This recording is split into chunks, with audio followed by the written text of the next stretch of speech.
Welcome into the Through the Whistle podcast. Listen, guys, national championship, it is set. First year of the 12-team college football playoff.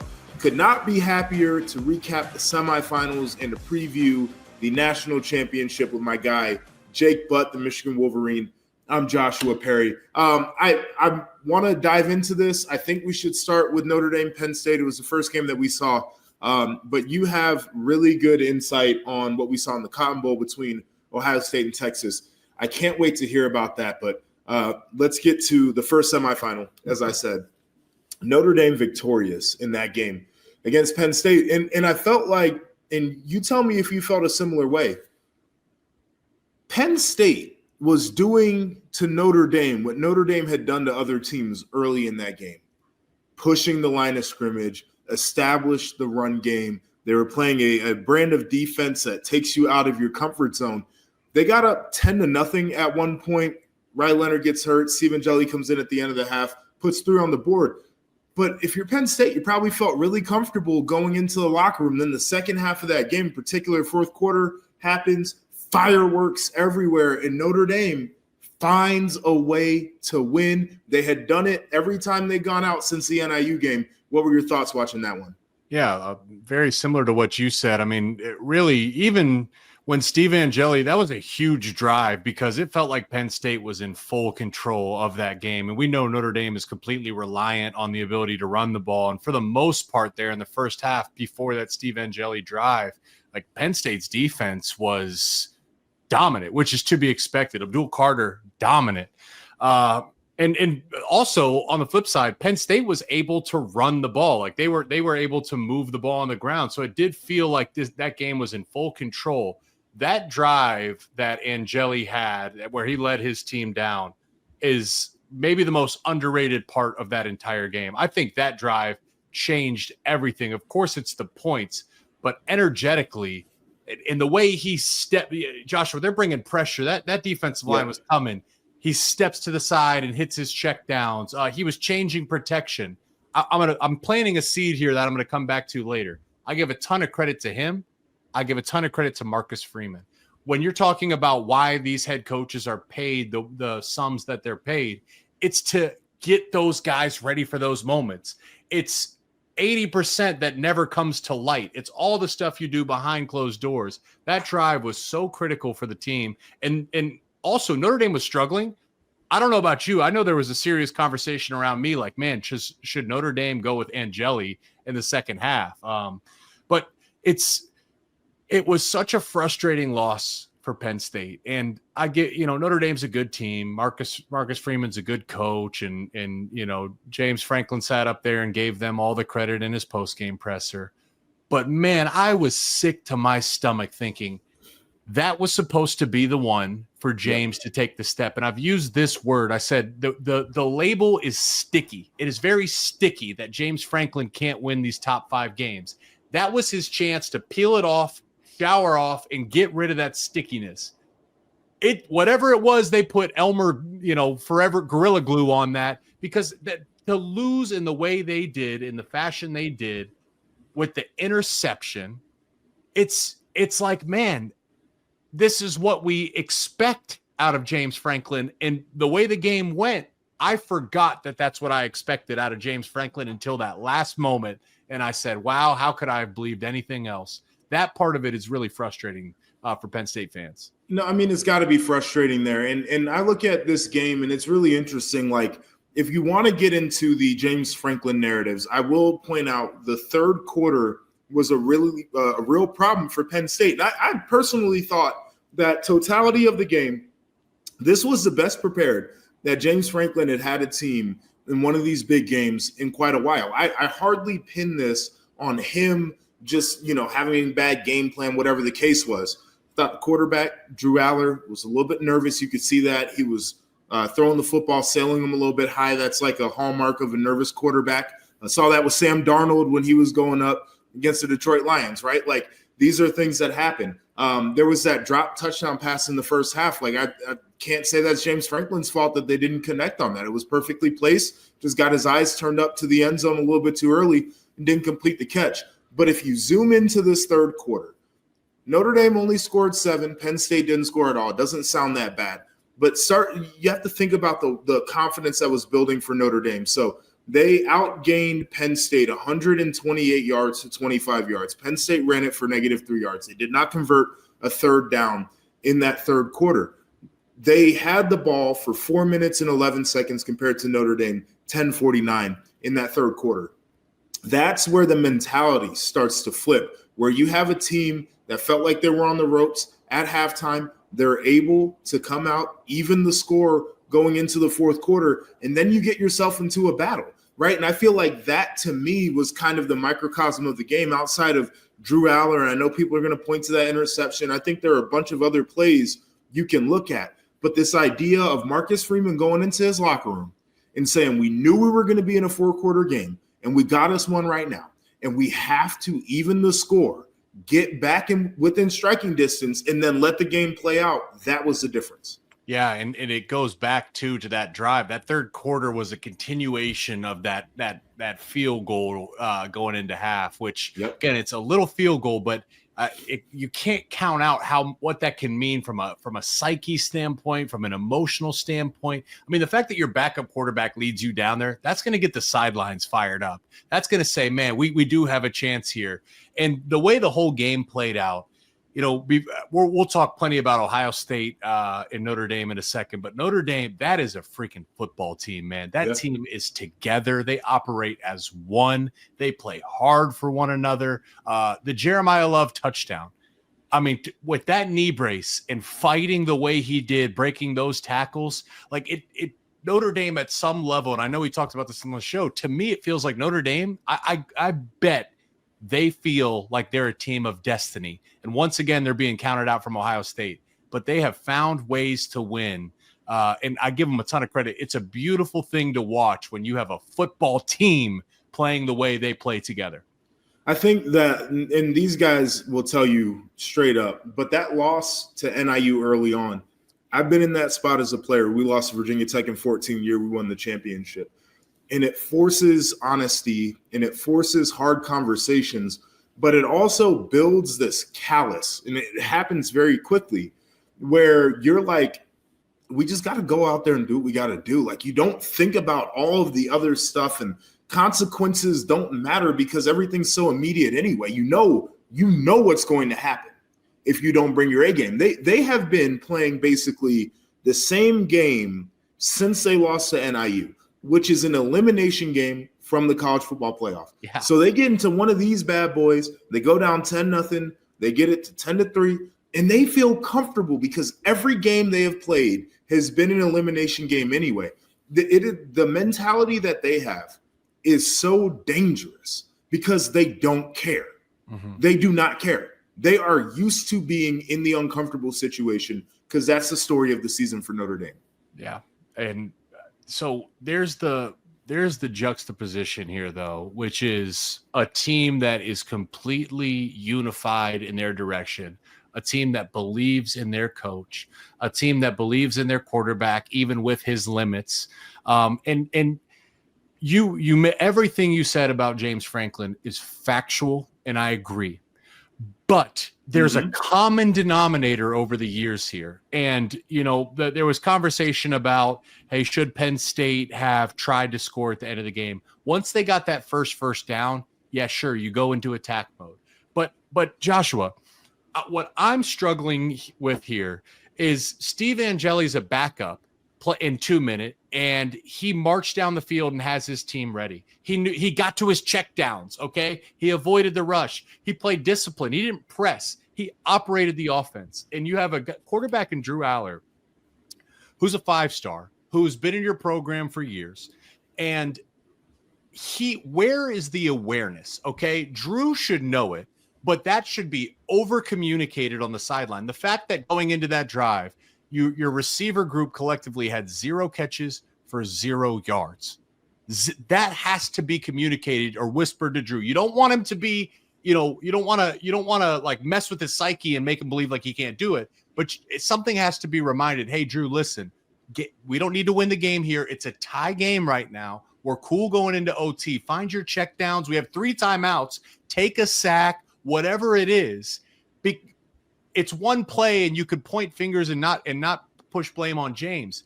But where I'm struggling is this is the same thing we've seen now for years. So there's something that's not being properly communicated to the players to the point where they're ready for these moments, the way that Steve Angeli was ready for his in the first half.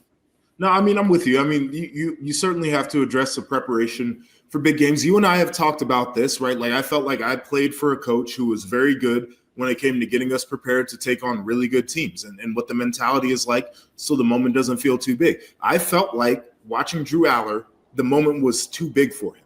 And so this is what you get is at the end of the game, in a situation where you can get it to overtime, you make the mistake of trying to press. And to that point too, like, stinks for him because we watch other quarterbacks go out there and try to do that. And, they got a Jeremiah Smith, they got a Tez Johnson, whoever it is, that makes them look like a pretty good player, even though they might have made a bad play with the football, right? Like, they get saved. He didn't have that luxury. It's something he has to be aware of, and the coaching staff certainly had to be aware of that as well. It's an interesting offseason, though, for Penn State. Just to put a bow on this, and we'll get back to Notre Dame when we preview the national championship. But Katron Allen, Nick Singleton said they're coming back. Drew Aller said he's coming back. Denied Dennis Sutton, who is the other bookend of that rushing duo. He had a great game. Penn State had on the edge. He had an interception, right? Had a really good game, very disruptive. He said he's back in. And we have watched in the Big Ten, Michigan had guys come back. They wanted to be champions. Ohio State had guys come back. They want to be champions. And now Penn State is saying we're going to run it back one more time, see if we can't get it done. Now, their roster has a huge hole. They need to address the wide receiver. But what does that say to you about Penn State for next year that they've got these guys coming back? That they have commitment and alignment from their collective. When this first came out, I remember James was, giving the sub tweets, as he called it. He was subtweeting his collective saying, man, we need resources or we can't win. Those four guys, Drew, Allen, Singleton, denied Dennis Sutton, that's $4 million, right? Yeah, there. at least. That's at least. I would say that is big time commitment and alignment. Whether it's Drew or whether it's James or whether it's Andy Kotelnicki, whatever needs to happen, they need to go get a dynamic playmaker, ideally two. Also, they've recruited well. Where's the development within the program? Like where it's Penn State has had good receivers too. That's the other thing. It's not like they're right. Iowa. Like they've had good receivers. Sure. So I like what you're saying of, these teams have all had, Michigan had guys come back. Ohio State had guys come back. That is a big hole that they have on the outside. There's no one that they can trust in a big moment to solve problems. If they're coming back with a championship in mind, they got to fill that hole outside. Yeah, it's interesting because it feels like oftentimes the spring portal is not as fruitful as the end of season, winter portal is. And Penn State was at a bit of a disadvantage, like many of the teams that were trying to make a deep run, where they couldn't focus on recruiting nearly as much out of the portal this time around. I'm not telling anybody what to do. This is just Joshua saying what Joshua's saying, but it feels like a great time to tamper if you're hearing any rumblings about guys who aren't happy during the spring. Let me ask you this, because as I'm thinking about this, Roman Wilson and Cornelius Johnson, like Roman was a second round pick. Cornelius, I believe, was undrafted, or maybe he was 6th or 7th and didn't make the initial 53. So Michigan got it done without a true wide receiver one. So then, what would be the missing piece here? How do they, if Michigan can do it, how would Penn State? Because I think Omari Evans and I think Trey Wallace are fine receivers. Maybe not Trey maybe could be a second rounder on his best day if he produces at a high level. I'm going to put it like this, is I don't think that Michigan team from last year was giving up 27 to this Notre Dame squad. Then that's it too. I think it's a little bit of a put the whole thing together. Like Michigan was a true throwback where it was like, we're only giving up 10 points a game and we're going to run the piss out the ball, right? And like Penn State, as good as I thought they were defensively, that I felt like they were susceptible in the past game. You had Jaden Greathouse, who is not – he's explosive and he's talented, but he has not been a guy who has broken games open like that. You got corners out here falling down, safeties getting put in the spin cycle. Like, that's not something I would have seen from the Michigan team a year ago. And I think that's the difference. But I will say this too, though. Another year of calluses, right? Like another year of coming up short on your goals. And I do think you can get to a place where those guys aren't falling down in one of the most critical spots of the game. Took Michigan till their third time being in the college football playoff to finally win a game there, right? Like you gotta let it breathe a little bit. So who's to say that everything doesn't elevate a year from now, especially with the guys they have coming back? But I want to flip it over to the game that you were at.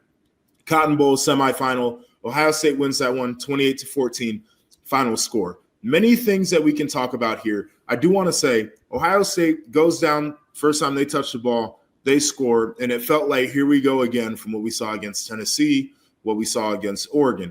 But Ohio State did some things to hamper themselves, certainly. Penalties were a big thing that stalled drives for them, trying to find the penalty numbers. 9 for 75 yards, unacceptable level of penalties in a game like that, no doubt. And Texas, to their credit, hadn't really been tested outside of the 2 times they played. Georgia obviously lost those games, ended up losing this one. But I felt like they came prepared to really challenge a team that's been playing the best in this postseason. You were down there. You got to see the players in action, see everything up close. Ultimately, after the game, you got to get the interviews. What are your takeaways? Yes, I'll echo what you said, which was, what we believe going into the season was that Ohio State and Texas were 1 and 2 rosters. Like we were thinking roster to roster, Ohio State and Texas were always in the conversation of best roster in college football. We saw that on display. Sark, I was really curious to watch the mental battle of Coach Sark, the Texas play caller, and Jim Knowles, the Ohio State defensive coordinator. And that delivered. I mean, those were 2 freaking titans, Godzilla versus King Kong, out and swing. You know what I mean? Yes. I mean, the first drive for Texas, they moved the ball pretty efficiently the first drive. And it was lateral, it was jet sweeps, it was screens. Yep. I was like, man, they were testing and stretching the Ohio State defense. But ultimately, that defense is so loaded. When you look at when they scored, it was running backs out of the backfield, like kind of gadget plays. They got down. I mean, they got your Pickerington boy, Sonny Styles, in a bit of a blender during that game. And that's a good coordinator. It's a matchup. But my biggest takeaway, Joshua, is it was poetic in a sense that this is a senior heavy Ohio State team. Guys that are in their fourth, fifth year in the program that have, when they committed to Ohio State, this was before the run Michigan went on. When these guys, the seniors, committed to Ohio State, they committed and walked into a program that only knew excellence, only knew winning at the highest level, and expected and certainly had all the resources and capabilities to continue that. And yet they've been knocked down, and they've been knocked down, and they've been knocked down, and the fan base is getting pissed off, and the world is making a mockery of them. And then they lose to Michigan. And the game against Texas, I couldn't help but think that all the adversity that these kids have dealt with in their entire careers, and specifically this season, prepared them for that moment, because there was a real sense of calm and ease. And even with Texas giving them their best, it never felt like Texas could beat Ohio State. It always felt like Ohio State was prepared and going to win. Yeah, I'm kind of there with you, and I'm watching Ohio State and kind of the story of the postseason for them. I thought it was a good thing that they got into a game where it wasn't their A game, right? Like I mentioned the penalties, and Texas certainly was able to move the football, which is something that you and I had talked about, again, with Sark and the way that he can create matchups and draw up plays. We felt like that was a move the ball type of game on this Ohio State defense. Jeremiah Smith, for as electric as he had been, he had 1 catch and went for 3 yards, right? Like Texas said, we're not letting this guy take over the game. And so Ohio State had to get to plan B and plan C, which is something they didn't do very well against Michigan when Jeremiah Smith was taken out of the game plan in the second half of that game, right? So, like, you can see the growth and you can see how they can fight through the grit. But let me give you this scenario, because it's the thing people have been talking about. So Texas is driving the ball, get into the red zone. Defensive pass interference. Texas gets it. First When and goal is from this? What? This Oh, was- at the end of the was- game. At the end of the yes. game, right? Yep. Yep. Okay. So Texas gets it. First and goal from 2. They throw the ball. There's another defensive pass interference. So Texas gets it first and goal from the 1 yard line. They try to run the football. It gets stuffed. And people are talking about Sark got too cute. And maybe he did, but let me throw this at you. I think he saw the goal line stand against Nebraska. I think he saw the goal line stand against Penn State. I think he saw the goal line stand against Michigan. And I think he said, tried to run it from the 1 yard line. We got absolutely stuffed. I don't think we're just going to be able to knock these guys off the ball. They've been here before, and I've seen what they've done. So he throws that flip play out there. Terrible call. You don't have the numbers to block everybody, and especially if you ain't blocking Caleb Downs, that's bad.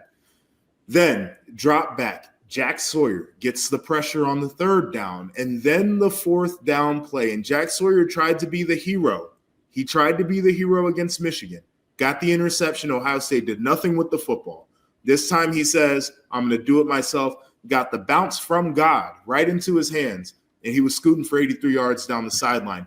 That, to me, is a culmination of what this defense has worked toward all year long. You get into the most important game of the season at this point for them, trying to punch a ticket to the national title game. Texas has it at the 1 yard line with the ability to tie the game. And these guys say we ain't going to let them do it. Yeah.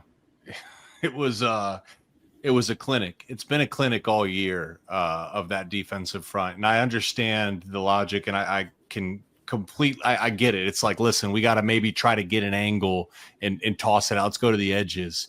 But as soon as you see Caleb Downs there as an overhang, and Lathan Ransom, I think Caleb is rightfully gets the headlines. Lathan Ransom has been playing his butt off, and that is a physical, fast, explosive dude as well. The pursuit, Joshua, I don't know that I've seen. I want to know how fast Caleb got on that, because it was right away in the backfield. And I agree with you. And that's the poetry of this, which is it's the same thing that happened against Michigan, except this time it was different. Here they are in the national title, and you got to imagine this time will be different. So, gosh, I feel for Sark. What are you supposed to do down there? Like, hindsight, I just think you got to maybe try a quarterback sneak or a fullback dive, but there's really no good answer there down in the low red zone like that. No, I mean, I'm with you. Like, the conventional wisdom to me says just run it up the gut 4 times, and if you can't get it, you can't get it. But like, I think you watch teams try to do that before. That's the part about this that I think is tough is you can acknowledge that it probably ended up being the wrong call, but I also understand the logic to getting there. Right? Like, that part of the discourse is lost a lot of times. It's like, oh, Sark doesn't know what he's doing. It's like, I think he actually does know what he's doing. It was just like, he got to the wrong thing. I think he was trying to do the right thing and got to the wrong place doing it. Really interesting. I thought Sark called a good game. Honestly, I thought Sark called a good game. I think Quinn is much more limited than people think. I think there's health issues in the back. Yep. So he talked about it in the post game that Quinn's been fighting through injuries. You could tell. Right tackle has been beat up, missed the Arizona State game. So I thought Sark called a good game. I did too. I mean, I felt like he had them ready to roll. And it's just, you're running into this Ohio State team at this point playing the way that they are. Like, you had to get everything to go your way. Like, you had to get all of the breaks in the game to be able to even get it to a spot where you had a chance to tie it there at the end, and it just didn't happen for you, right? Like, that's the margin when you're playing a team that's as hot as Ohio State right now. All right, I want to get into a little bit of a preview scenario here. And I think we should start talking about the coaches. And you mentioned Marcus Freeman and what he had done. We hadn't really touched on Ryan Day, but I'll start with the Ohio State coach. This guy, I had been done. Like I said, I had seen enough of the Ryan Day Ohio State experience. Now, whether the athletic department felt the same way, that was a different deal. But for me, obviously the 4 straight losses to Michigan, it's the lack of having a kicker, like all the different things, goes back to the Georgia game where they got so close and then couldn't get it done. And it's like, watching him standing there at the end of the game when they were planting the flag, asking what happened. There were a lot of things to me that said, like, this is not going to get it to a championship. And they flipped the switch. They had the honest conversations, much like Notre Dame had to have earlier in the year. They get to this point. Does it dissolve everything? Do we overlook, without knowing what the results of the national title game are, do we overlook what has happened this year based off of boat racing, the number 9 team in the country from the SEC, boat racing, the number 1 team in the land that you lost to when you had to play them on the road, and then getting another win over a great team from the SEC in the semifinals to make it to the national title? Does that erase what's happened? I'll just I feel like you should answer this first, man. Honestly, what do you think as our Buckeye? I've gotten to this place where after what I saw against Texas, and particularly, again, not the A game, there were some mistakes there, but they just had the grit to find a way to win. I don't necessarily care what the results are. I do care. I'm rooting for my alma mater. But in terms of Ryan Day, I think he proved to me that he's a different guy than I thought he was walking off of that field when they lost to Michigan. Mm-hmm. He's changed my mentality about him that much, because I think that is as low of a point as many coaches would feel. The fan base had turned. That was a place where he could have easily lost the locker room and the buy-in from his players. And they didn't waver. And not only that, I mean, they turned it on to be the team that we predicted they would be at the beginning of the year with all of the talent that they had. And I think it's unfortunate that it took a loss to Michigan to get there. And I don't think that anybody was wrong for feeling the way that they did after they lost to Michigan too, as fans. I think that those feelings were justified. Mm-hmm. However, we get new information. We can change our opinions. And my opinion of that man has completely flipped to where he had them playing cutthroat football. He's got them playing with grit. And the way that they have responded to him as their leader is the biggest thing for me. They believe in that man, and I should believe them. No, I'm with you. And I think I've had to change personally, because Ryan's never going to be that charismatic leader. Ryan's never going to, the fan. It's not fire and brimstone, right? It's not, you're not going to watch, like, you look at Marcus Freeman, you're like, man, that guy could run for president. And like, your wife might say, man, is he handsome? Your mom too. Everyone can look at him. And even Urban just, there was something about Urban, just the history. And I think Ryan is obviously, we forget this is new for him. He was a play caller, and it's been a process of him figuring out who he wants to be as a head coach. And the tough thing is, in Columbus, they don't care about anything. They don't have time, but we've watched very publicly and criticized Ryan under the biggest microscope possible. Mm-hmm. And I think what we've seen in the postseason here is him find himself in the team. It's settled the entire team down. The entire team has settled down as he's settled down. So I think that's a big piece of it. And frankly, if you just zoom out a little bit, you say 2 losses, including a loss to your rival. And it's like, man, that's really bad. It was a 1-point loss on the road to a really good Oregon team in the middle of the season. Right. And you just redeemed yourself by absolutely boat racing that same team when it really counted on a neutral field. The rivalry, you can't, like, there's no either or. It's and. That rivalry, you have to win that game. And that loss stinks. And it's going to be, Michigan fans are very happy, because no matter what happens, they can say, well, Michigan, we beat Ohio State this year. And they'll always say that, and that's true. But I think Ohio State fans, and kind of what you're alluding to here too, the way this team has performed, you're starting to, you can't help but project forward and say, wow, him as the head coach, this is a really, really high ceiling that we can now expect to see when Ryan Day's at his best, and you'll take that any day. Yeah, that's where it is. And like, I know there are a lot of people within the fan base who believe that he has to win to atone for the Michigan loss. But I do think that he's proven something to me about who he is as a guy who gets a team prepared for high stakes environments, but also as a leader of men who can rally troops that I've taken away and said, I feel very comfortable with how he got those guys to respond. And I think that really matters there.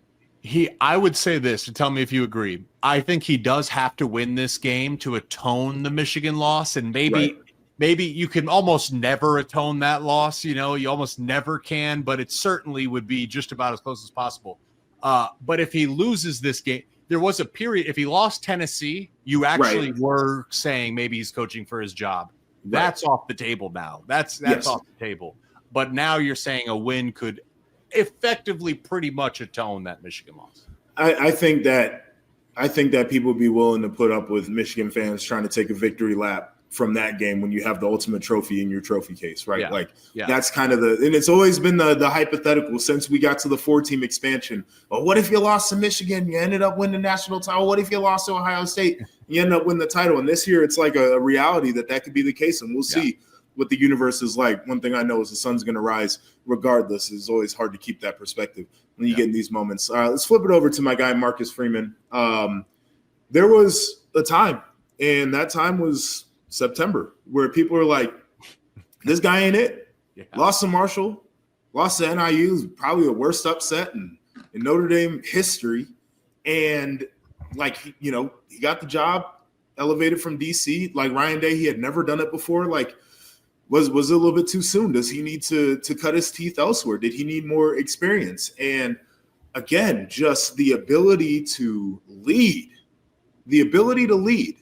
and to get guys all purpose driven in the right direction. He's standing here now. It's again, another remarkable job from a coach of being in a situation where your back is against the wall, and Notre Dame had to do it for damn near the whole season. Yeah. But back is against the wall, and they continue to perform. Yeah, it's the exact same thing where you're watching a guy figure things out in real time. And I give credit to both universities, because if you're gonna, it's different hiring a proven veteran head coach versus a young head coach like this. Like, these guys deserve and need time to naturally. There's going to be an exponential growth curve. And man, Notre Dame, Ohio State from a talent standpoint, obvious for sure. Obvious Ohio State can win a national title. Notre Dame, particularly with the injuries that they've dealt with this year, this is a pretty incredible coaching job Marcus Freeman has put together to get his team in this moment, because it's not like they're a talented roster for sure, but I wouldn't say they have a top 5 maybe talented roster in college football. Think so. No, not as it currently lies with the injury. Well, the depth part is hard for everybody right now too, considering that a lot of guys that you recruit end up leaving if they don't play within a year or two. Like back when you and I were playing, you could try to stockpile guys, and maybe somebody wasn't ready, but they were very talented. We had guys who would play for 1 year and become first-round picks, because they trusted the process and you could stockpile them. They had to sit out a year if they wanted to go somewhere else. Not the case anymore. And so to your point, the preparation and the development of guys having to step in, they've had numerous players in that secondary, including a first-round corner, and went down. Starting tackle at the beginning of the year went down. They have more injuries on that offensive line. They've lost 4 defensive linemen. Jake, they've lost 4 defensive linemen, and they've continued to figure out ways to win football games. And people can say that they didn't have a murderer's row of a schedule. Dog, it's about the wins at that point. It's about continuing to advance. It's about getting into the playoff and making noise. And they have. It's just, again, it's the leadership. The common thread between these two guys is the way that they've been able to lead their respective locker rooms. Yeah, completely agree. All right, so let's go ahead. I wanted to talk to you about quarterbacks, because there's one thing I want to talk about here, and it's Will Howard. And I wanted to pitch something to you. I think he's the most underrated and underappreciated quarterback in college football, because the way he's been playing, I don't know if you slap some other name on him, where if you slap Carson Beck on him, if you slap Dylan Gabriel on him, if you slap any other name on this guy, the conversation would be completely different. Did you see the welt on his hand, by the way? Buddy. This dude has been and Texas came in with a game plan playing a ton of zone coverage, and I was blown away there early in the game. And when you watch the film, his feet, you can see a quarterback that is anticipating things and is prepared because their feet are calm, and he was ready and ripping the ball. He knew where the open zones were. And Carnell Tate, like you're obviously going to think for Jeremiah, you're going to try to get the ball to Jeremiah and Emeka, but the willingness to go to Carnell Tate, knowing and feeling the coverage was open there. I've been blown away by Will Howard. I think he has been the most underrated, underappreciated quarterback in college football. I mean, to your point, throws for 289 yards and only 3 of those go to Jeremiah. Like he was dealing out there. He was doing his thing. I tend to agree with you. And a lot of people have couched it as, well, if you put X quarterback in that offense throwing to those weapons, what do they look like? And I get that. I understand where that argument comes from. I also think there's this part of like, okay, but the preparation has been there, right? And the execution has been there. But also, he's a charismatic leader. He's somebody that guys want to play for. He's a tough, gritty dude, right? Like he's self-deprecating in the post-game press conference. Yeah. They ask him about his run. He's like making jokes about it. Like I think all of that matters. I've made this comp numerous times, and I do it because these are not guys who I think are going to have like 12-year NFL careers as starters at quarterback, right? Like JT Barrett was never going to be that guy. I don't think Will Howard's going to go into the league and start for 12 seasons. I hope I'm wrong. But they are leaders. They're guys who execute, right? Like, and that's the difference for me. And I think that's what Ohio State needed. The offseason was weird. It's like Kyle McCord put up big stats and they wanted to bring somebody else in to compete for that job. And he was like, I don't have much time left. I'd rather not put up with that. And he made his exit. And the big question was, are you going to be a loser or are you going to be a winner, Ohio State? You had a guy who had played, right? You had a guy with experience. And you bring in this dude from Kansas State who people are like, he's mid. And he's embraced what it means to be a big-time quarterback. And I'll flip it over to the other side. Riley Leonard, right? Like, might not be the greatest quarterback in the world, but he's a ball player. And it's a very similar thing. He stepped in right away and embraced being the quarterback at a place like Notre Dame. Those are 2 very hard jobs. I think both of these guys have handled it extremely well. Yeah.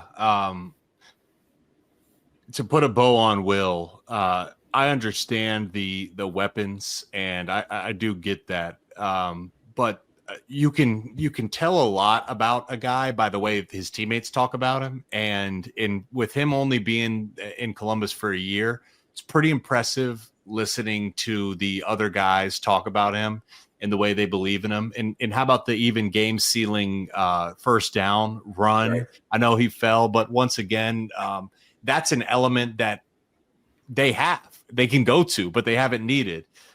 He's been great. And one more thing. Okay.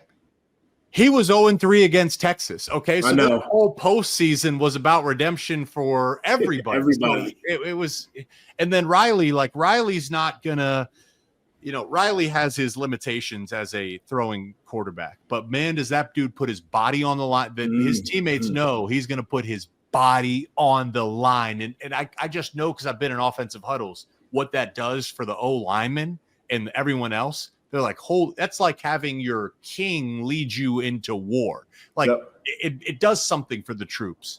And then, man, some of the locations, the back shoulder, some of those he made some big time throws into tight coverage to help his team win in critical moments. Yeah, I'm with you. Like he loses his mind every once in a while, right? Like both interceptions I felt like were inexcusable. Yeah.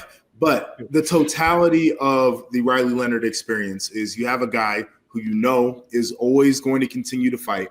You have a guy who is tough and gritty. When you need a yard, when you need 2 yards, he's going to give you that. But you also have a guy who is going to lead the proper way, who is going to deflect the praise and take all of the criticism as the leader of that team. I think it's really impressive. Again, the makeup, right, is like it's how you get to a championship game.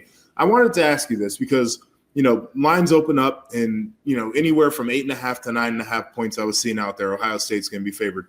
in this ball game. Feels like everybody's kind of gotten back on Ohio State. Notre Dame's done nothing but just, go out there and play elimination games every week and win. If there is an edge for Notre Dame in this game, where is their edge? It's got to be turnovers. It has to be turnovers. Their defense has done a phenomenal job of creating turnovers.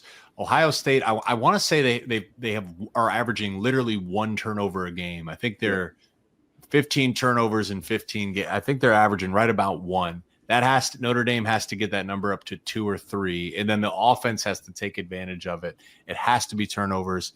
The big schematic thing is Notre Dame plays man more than anyone in college football, which is crazy, but they're going to play majority man coverage against these guys. And they play it better than anyone.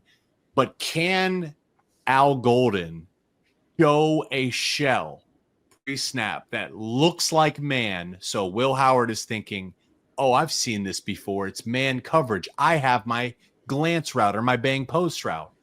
And then shift or then disguise it to a zone, and someone drops into a pocket that Will thinks he has. That if you can mix in, you don't need to go 50-50 in this game, but can you have 8 to 12 zone clips at the right time with the right disguise to make Will Howard second guess himself? I think that's the big key here to trying to force some turnovers. Yeah, it's going to be an intriguing thing. I thought about this in terms of Notre Dame and their defensive structure. Again, play man-to-man more than anybody. They also love to blitz. And Will Howard has been good against man defense, and he's been fairly good against the blitz, especially in the postseason. And I wonder how much, to your point, you have to change pictures, right? Like, you got to sell out. You have to do it. But there's this psychology of going into your defensive team room and laying out the game plan to where if, 2 of my favorite blitzes are out of the game plan and, I'm seeing way less man coverage in the game plan, I'm going to look at my coach and be like, why don't you believe in me? Yeah. There's what are you scared of? Or what are you scared of? Yeah. Right. So there's this battle where I do think he's going to have to really decide how much he wants to change. They say dance with the girl that brought you there, right? Like, do the thing that made you successful. I like that. On the road there. It's going to be intriguing. I think that secondary can cause problems because, to your point, they've been great at taking the football away. They also hit. And it's common thread with Ohio State secondary. They like to hit too. I think this is going to be a very physical game. I think that lines of scrimmage are going to have to be established early on either side. And if you're looking for an edge in the game, I don't think Notre Dame's defensive line is going to be like the one that they saw from Michigan or the one that they saw from Oregon even, or maybe some of Tennessee's guys. But it doesn't matter about the guys that they have. They have been very good, very stout. And I think that if they get Ohio State into a situation where they're really trying to run it and it's becoming very difficult for them to get at least 3.5 yards per carry, that could be a unique edge in this one because now you can get into your blitz if you're Notre Dame and you can start to heat Will Howard up.